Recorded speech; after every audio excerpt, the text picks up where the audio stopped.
پرانے دوستوں نے پھر اسے آن تھاما، سمجھایا، پھر انہی کا مشورہ مان کر اس نے شادی کر لی۔ اس نے گریجویشن کر رکھی تھی، تھوڑی کوشش سے اسے ایک دفتر میں کلرک کی نوکری مل گئی۔ زندگی دوبارہ اپنی ڈگر پر چل نکلی تھی۔ اس کی زندگی گھر سے دفتر اور دفتر سے گھر تک محدود ہو کر رہ گئی تھی۔ وہ اپنے باپ کے بنائے ہوئے کچے گھر میں بدستور مقیم تھا۔ ایک دن وہ اپنے باپ کی قبر پر گیا تو قبر کے کتبے کو دیکھ کر اسے اپنے باپ کی دلی خواہش یاد آ گئی، دعا کرو اس کچے گھر کو میں پکا کر لوں۔ اس کی دھندلائی ہوئی آنکھوں میں باپ کا سراپا آن ٹھہرا۔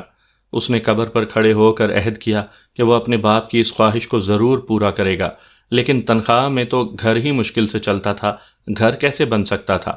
اس نے گھر پکا کرنے کی خواہش میں پہلی بار رشوت کا دروازہ کھولا اور مایا دیوی کا استقبال کیا۔ پھر یہ دروازہ اس نے کبھی بند نہیں کیا۔ مایا دیوی درشن کراتی رہی، وہ درشن کرتا رہا اور ساتھ مالا مال ہوتا رہا۔